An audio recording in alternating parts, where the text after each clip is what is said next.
Well, one of the messages, or many messages that come through an Advent, one of them is be prepared, be ready. And so, be ready. I'm going to preach from here instead of there today. Peace is the word for today.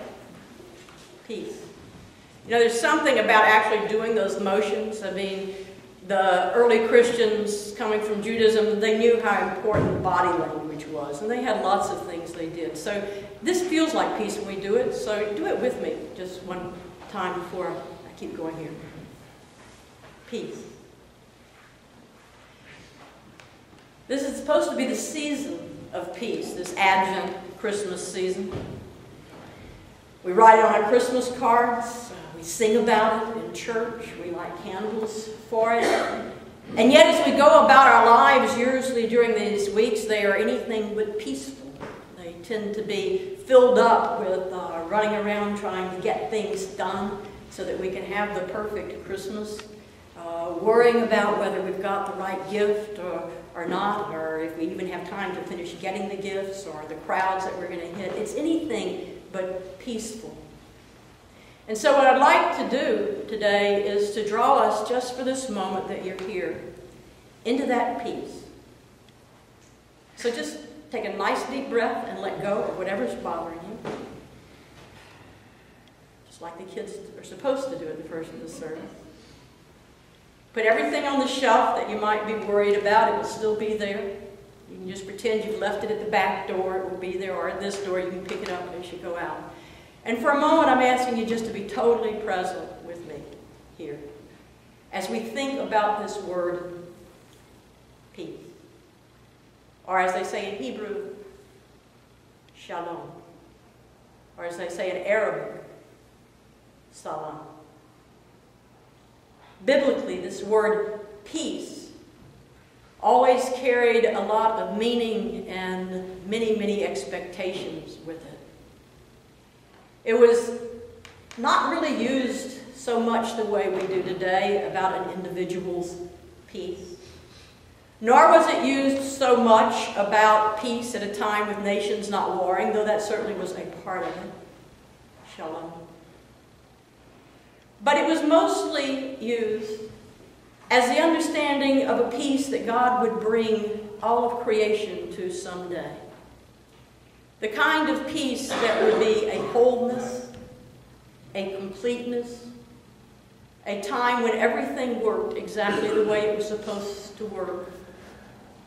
A time when people weren't trying to get ahead of each other or to step over somebody to get to where they were going. A time when people understood the value and the sacred nature of creation and were able to live in relationship with it. Giving to creation what needed to be given, taking from creation what needed to be taken, and yet never exploiting or taking for granted. To speak at a time when people would be totally at home with themselves, with their true selves, not the images that they make for themselves, or the expectations they layer on themselves, but that true self in the heart of who you are. And a time when people would understand that God's presence is with them always, and that they live and move and have their being in God, and would be so totally aware of that presence that they would never think of being separated from it. That was peace. Shalom. Salam.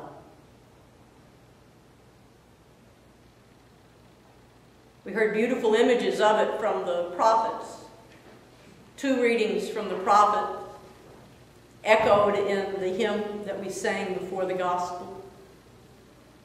The reading from Baruch, where it talked about the valleys being lifted up. If you lift up a valley, what does that do?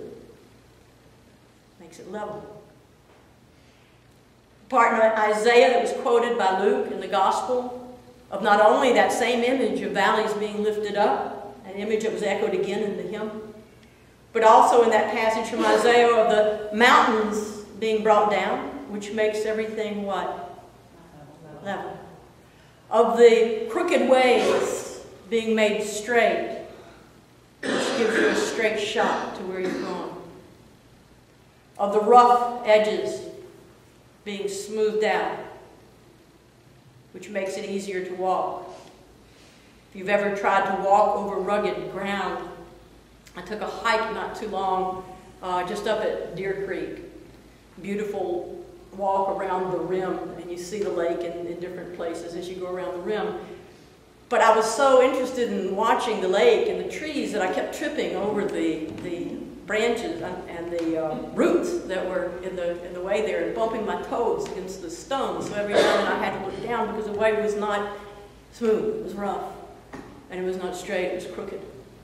And so all of those images that Baruch and Isaiah and so many other prophets spoke, the images that were remembered by Luke of John proclaiming, were images of God preparing a way in the heart and mind of a whole people, a way that would be level and smooth and straightforward to the peace, to the shalom,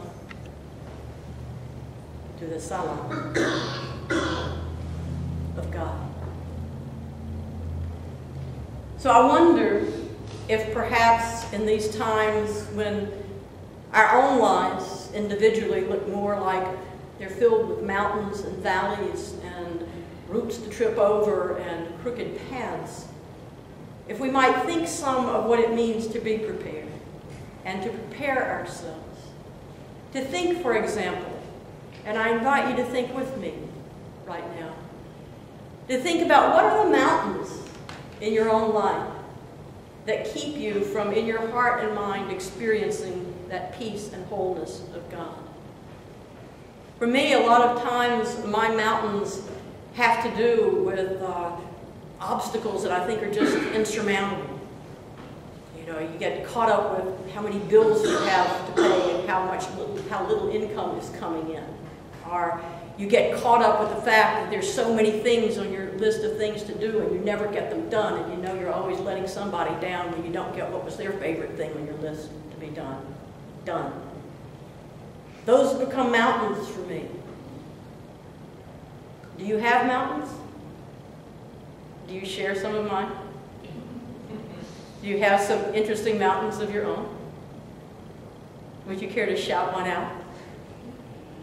A mountain in your life? Chaotic, busy schedules. Chaotic, busy schedules, absolutely. Anyone else? Students ready for vacation. Students ready for vacation. Oh, big mountains. Big mountains. Other things? Not enough hours in the day. All these are the mountains. And we get so caught up in climbing those mountains or running into them that we forget what God wants to do right now is to level those mountains, to make them less important in our lives, so that we can experience the peace we need to relate to those things in healthy ways instead of unhealthy ways. They're still there, but when we find that peace, we're able to relate to our mountains in different ways, or to lift up the valleys. I mean, I think about the valleys, and I know a real valley isn't like this unless you were a giant, but I think of them more like holes you fall into, you know?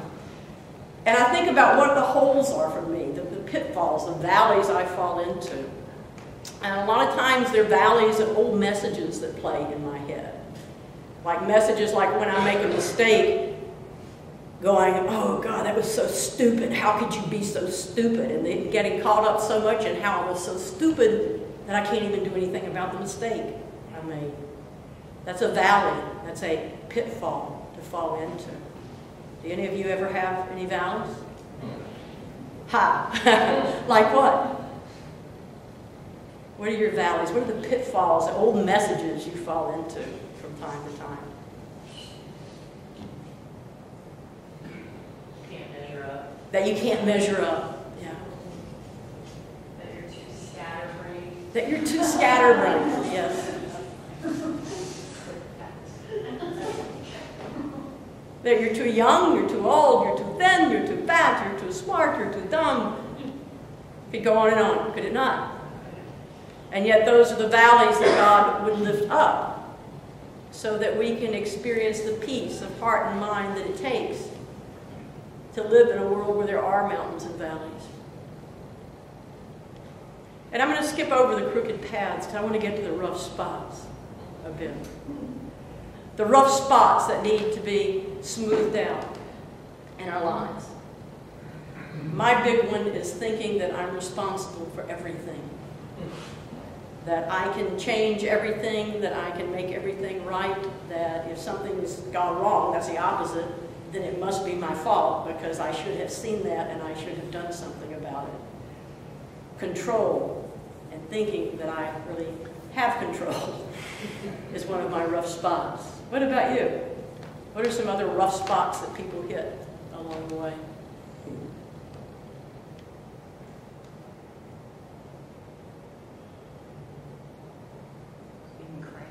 Being cranky, yes. Oh, yes.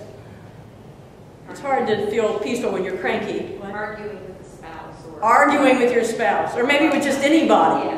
Just that tendency to whatever somebody says, having to argue about it. Yes. Other things. Being too impatient. Too impatient. Anything else? Doing things have to be perfect.